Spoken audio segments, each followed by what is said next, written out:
Cumprimentamos a todos, amados irmãos, com alegria, com a paz de nosso Senhor e Salvador Jesus Cristo. Estamos dando continuidade aos estudos bíblicos da CPAD. Estamos estudando Escola Bíblica Dominical.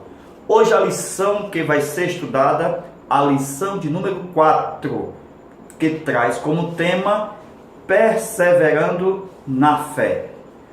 O nosso textuário está em Lucas 18, verso 7. E Deus não fará justiça aos seus escolhidos, que clamam a Ele de dia e de noite, ainda que tardio para com eles? Verdade prática: quanto mais perseveramos na fé, melhor entendermos a vontade de Deus. Nós já estudamos a lição extra, essa lição de número 4, onde nós estudamos o primeiro tópico, que trata da interpretação da parábola do juiz iníquo, onde nós adicionamos a parábola do amigo importuno ou inoportuno, que é a mesma palavra, e entendemos a escatologia bíblica dentro do termo da qual Deus faz alerta: ouvi o que diz o juiz iníquo ou juiz injusto.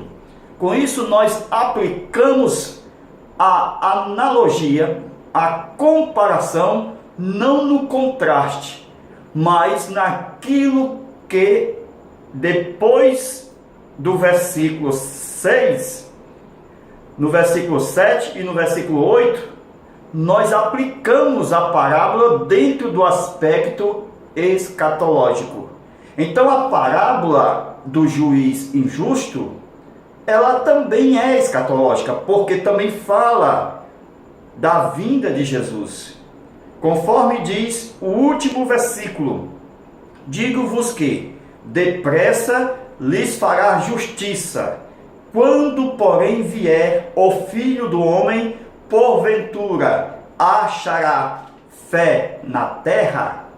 Então, meus amados, nós estudamos a parábola de acordo com a leitura bíblica em classe, e assim foi aplicado conforme adicionamos o que está no subsídio devocional da nossa lição, lá no final da nossa lição, quando trata sobre o subsídio devocional, onde fala das parábolas do amigo importuno e do juiz iníquo. Hoje nós vamos estudar o tópico de número 2, a bondade de um Deus justo, e o tópico de número 3, a perseverança da viúva, uma imagem para nós. Se você quiser adquirir a nossa aula extra, já está nas nossas mãos para vos enviar. Então, nós vamos deixar nossa comunicação com o Zap embaixo deste vídeo e nos peça. Deus abençoe a todos, amados irmãos, que estão contribuindo para esta obra crescer. Que Deus venha abençoar ricamente a cada vida e a cada ministério que estão nos abençoando. Queridos amados irmãos, hoje nós vamos dar sequência à lição de número 4, onde fala sobre a perseverança da fé, onde nós vamos ver Deus fazendo justiça com os seus escolhidos. Então, a parábola do juiz iníquo conta a respeito de um juiz injusto. Só que o juiz injusto não pode representar um juiz justo. Por isso que a parábola, ela traz uma conotação de semelhança só no versículo 6, 7 e 8, aonde Deus nos chama a atenção dizendo: ouvi o que diz o juiz injusto. Com isso, meus amados irmãos, a parábola do juiz injusto, ela vai nos chamar a atenção. Por quê? Porque Deus é o modelo de justiça aplicado aos seus escolhidos. Conforme nós estudamos a parábola e a lição, aonde vai tratar, que é no aspecto quanto mais Deus fará justiça, isto mostra desde o começo da história a justiça de Deus para com os seus escolhidos, conforme nós temos o caso de Abraão, onde Deus o escolheu. Bem, a verdade prática fala da perseverança, fala da vontade de Deus para com os justos. E a leitura bíblica em classe fala do dever de orar sempre. Esta parábola do juiz injusto, nós temos as personalidades de acordo com o juiz, nós temos uma viúva e também temos um adversário. Então, é normal, no caso da viúva, ir atrás dos seus direitos. Por quê? Porque ela foi lesada enquanto tratava com um homem da qual usou de ilegalidade com seus direitos. Com isso, aquela viúva, ela tinha direito de ir até certo juiz resolver a sua causa. Então, por isso, a importunação. Então, o trabalho da viúva era a fraqueza do juiz, isto é, a perseverança. Quanto mais ela perseverava, mais ela ficava perto do alvo, mais ela ficava perto de receber a sua retribuição. Então, qual era o trabalho da viúva? Perseverar. E qual era o seu pagamento? A sua causa resolvida. Então, com isso, meus amados irmãos, a parábola chama a atenção, por quê? Porque vai exaltar Deus e vai dizer que Deus não fará justiça depressa com aqueles que clamam, que são escolhidos, de dia e de noite clamam ao verdadeiro juiz de toda a terra. Então, meus irmãos, aí nós vemos que enquanto o homem procura Deus, que segundo a palavra que pareça tardio, dentro do aspecto do cronos, tempo do homem, porque Pedro diz que para Deus 1000 anos nossos é como um dia para ele. Com isso, Deus não tem pressa, por isso que Deus vem sem demora. Eis que cedo venho sem demora. Então, para Deus, ele não está habituado no tempo do homem. Por isso que Deus sempre fala na pressa, em respeito ao atendimento, porque não há tempo para Deus. Deus é um ser atemporal. Mas enquanto isso, nós dentro da noite do dia e da noite, de dias passando, nesse aspecto nós precisamos perseverar. E foi isso que aquela viúva fez. Ela perseverava continuamente, até que o juiz injusto decidiu responder àquela viúva, por causa da sua importunação. Então, meus irmãos, conforme nós vemos, a justiça de Deus, ela é feita. E de acordo com a resposta de Deus, Deus vai mostrar que no caminho da fé, a necessidade da perseverança, para quê? Para que a fé seja achada. Se não tiver perseverança, não haverá fé. Então, nesta lição nós aprendemos que a natureza humana é natural da carne não buscar a Deus em oração. É natural da carne humana, de um homem natural e carnal, não procurar orar. Genericamente, isto assola a todo nós.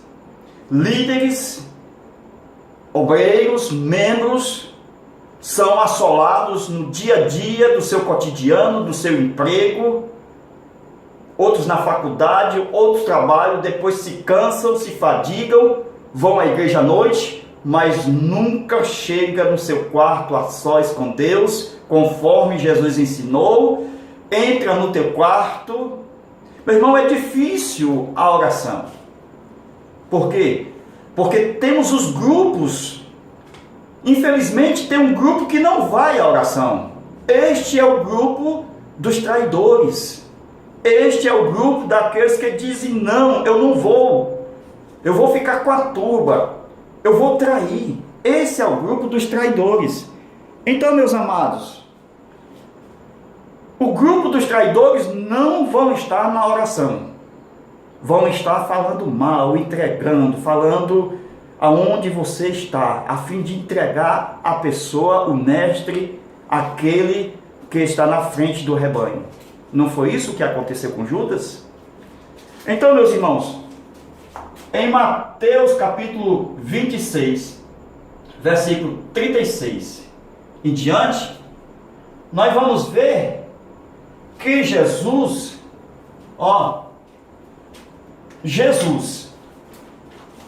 ele com seus 11 discípulos. Por que 11? Porque um já não está mais. Esse é o grupo dos traíras, traidores. Esses não vão estar na oração. Então a oração será no Getsemane. Conforme os nossos dois tópicos, ele fala da oração, da perseverança e da fé. E vai falar também disso aqui. Isto é uma oração aonde? Jesus leva os seus 11 discípulos, e quando chega, ele não chega com os 12, ele chega com 11, porque um não está na oração. Um nunca vai estar, porque é o grupo dos traidores. Depois eu tenho mais 3 grupos para frente. Esses grupos são divididos em 8, em 3 e em 1. Esse grupo dos 8 é o grupo daqueles que Jesus já conhece de antemão, que não vão orar também, mesmo estando no ambiente de oração. Mesmo estando no Getsemane, esses também não vão orar, porque esse grupo aqui pertence àqueles que se assentam. Não foi o que Jesus disse? Assentai-vos, porque eu vou ali além. Esse grupo aqui dos 8 é o grupo que não ora, mas fica sentado lendo revistinha, mas não se ajoelha para orar. Meus irmãos, é difícil. Até os apóstolos, se lembra? Precisou escolher 7 diáconos. Para quê? Para dar de conta, porque a igreja estava em crescimento. E se não tivesse os diáconos para servir a mesa no trabalho social, quem fazia isso? Os apóstolos. E cadê o tempo da oração? Cadê o tempo da palavra? Então, eles estavam sobrecarregados. Não são isso que muitos líderes hoje estão fazendo com as obras sociais da igreja e não repartem com os membros ou os obreiros algo da sua liderança? Então, com isso, é muito difícil para um líder orar, porque ele não quer distribuir atividades para os obreiros da sua casa. Com isso, ele quer pregar só, falar só, ensinar só, orar só, quando houver tempo. Os apóstolos precisavam orar, os apóstolos precisavam estudar a palavra de Deus. Por isso, com a intervenção divina, ele escolheu os diáconos para serviço social da igreja. Então, meus irmãos, este grupo aqui é o grupo dos 8. Não vai orar. Jesus disse: assentai, fique sentado mesmo. Eu já sei que vocês não vão orar. Depois Jesus foi mais adiante. Este grupo aqui é o grupo da intimidade. Por quê? Porque ele vai levar 3. Mas mesmo assim, ainda não vão orar. Por quê? Porque Jesus, a princípio, vai dizer o seguinte: vigiai. Então vigie só. Fique de olhos abertos, não durma, glória a Deus. É o grupo do vigiai, vigiem. Por quê? Porque o grupo dos que oram vai estar aqui, ó. Orar. É difícil orar, irmãos. Jesus sabia que é difícil orar. Porque quando Jesus volta a primeira vez, porque ele volta 3 vezes, e os discípulos estão adormecidos com os olhos carregados de sono. E Jesus, quando volta a primeira vez, ele diz: olha, vigie e ore agora, porque senão vocês caem em tentação. Então a oração é importante para não cair em tentação. Como Jesus tinha uma vida de oração, ele jamais pecou. A vida de oração faz com que a pessoa não peque. Então, orai para que não caia em tentação. Então, a oração evita você cair no pecado. Glória a Deus. Com isso, meus amados, eu vejo aqui a dificuldade de estar a sós. Entre no teu quarto, só você e Deus. É o lugar santo dos santos, aonde só você pode entrar. Glória a Deus. Com isso, tanto é difícil orar, como é difícil ter amigo.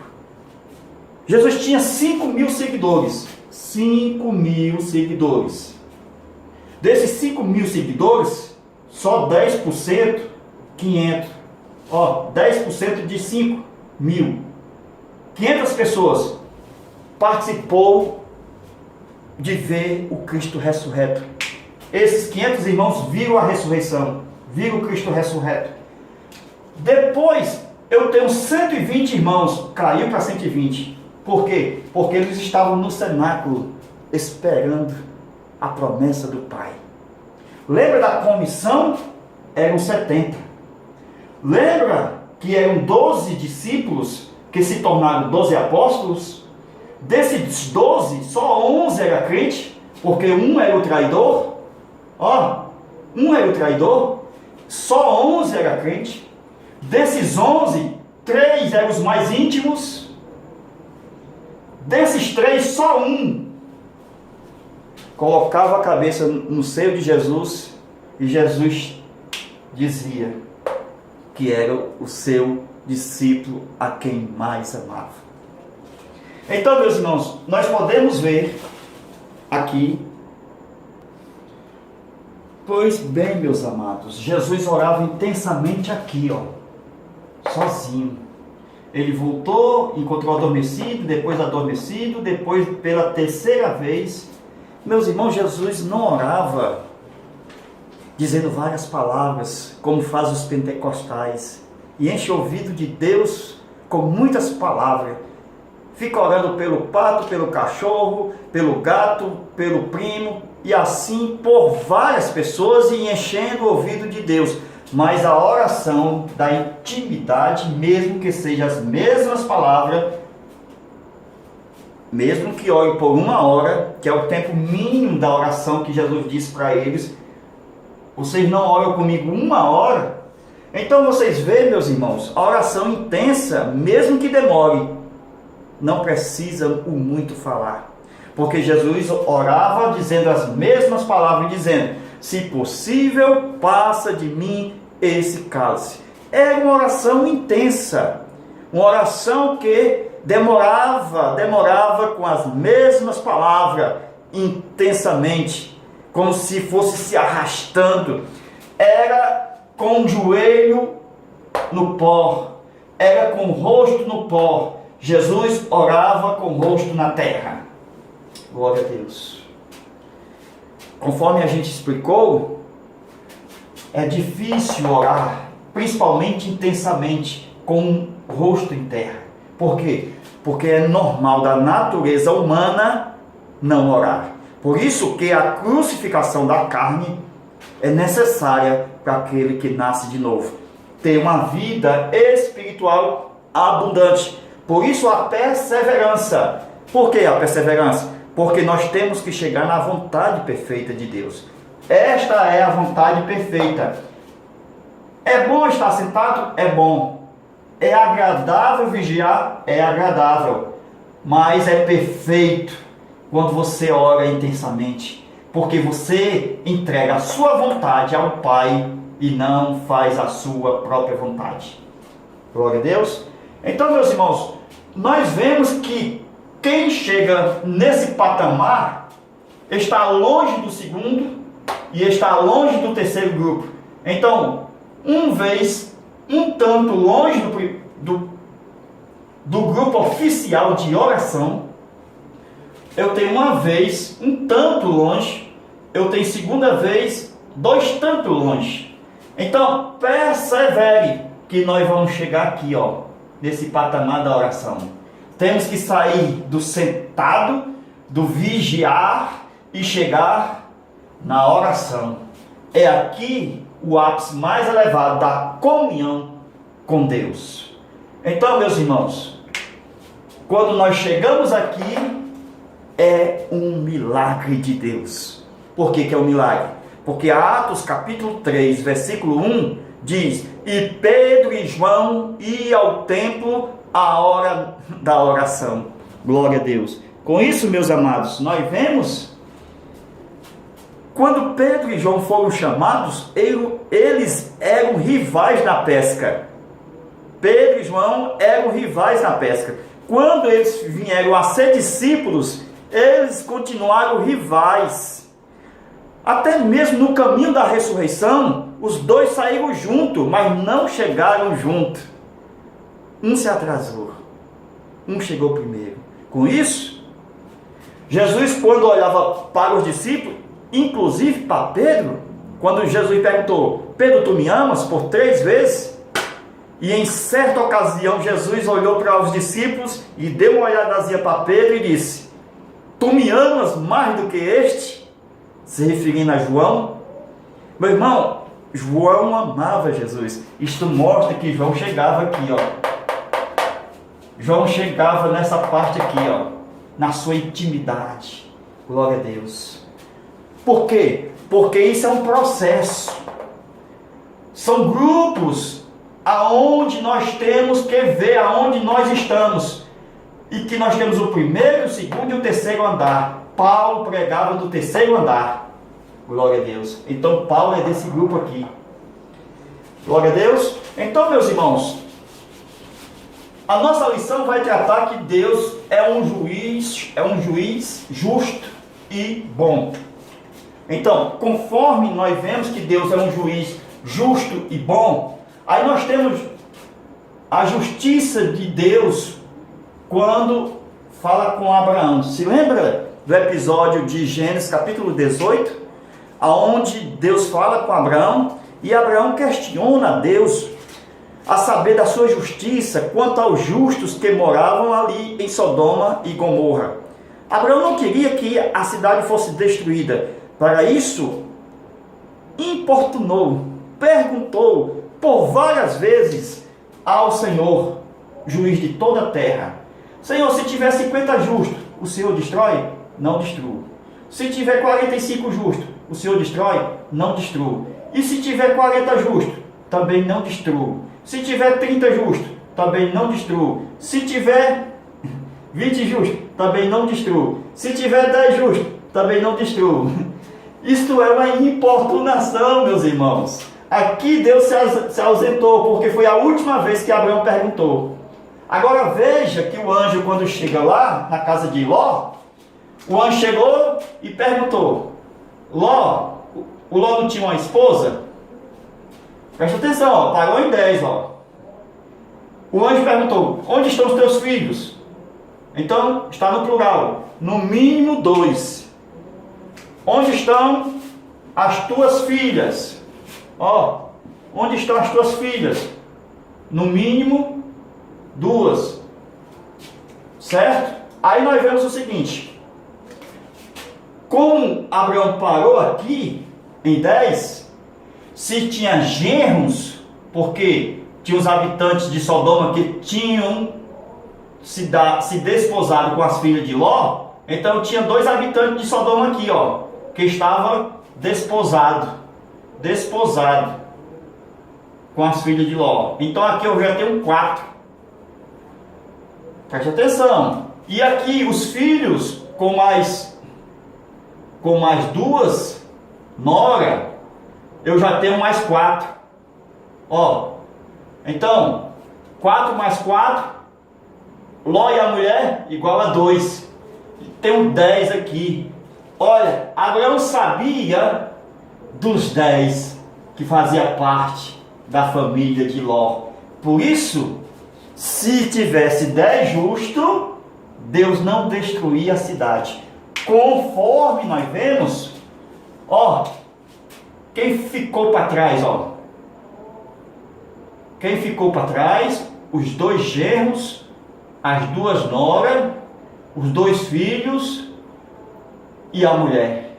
Só quem se salvou foi Ló e as 2 filhas. Só 3 pessoas. Então, como parou em 10, Deus destruiu a cidade. Só tinha 3. Então Deus é maravilhoso, irmão. Ele é justo e é bom. Então, para concluir esta aula, eu tenho João 3,16. Ó, eu tenho João 3,16. Porque Deus amou o mundo, que deu seu Filho unigênito, para que todo aquele que nele crer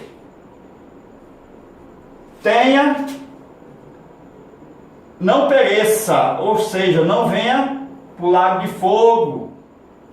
de fogo, não pereça, mas tenha a vida eterna no céu. Ó, vamos lá explicar isso aqui, João 3,16, vamos lá. Porque a maior razão, Deus, o maior ser,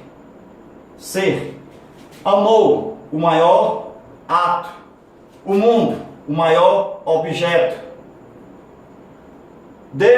Porque Deus amou o mundo de uma tal maneira, a maior forma incalculável, que deu seu Filho unigênito, o maior investimento, para que todo aquele que nele crer, a maior decisão, não pereça, ó, não venha para o lago de fogo. Por quê? Porque é o maior livramento, mas tenha a maior aquisição, a vida eterna, a vida, o maior dom, eterno, a maior bênção.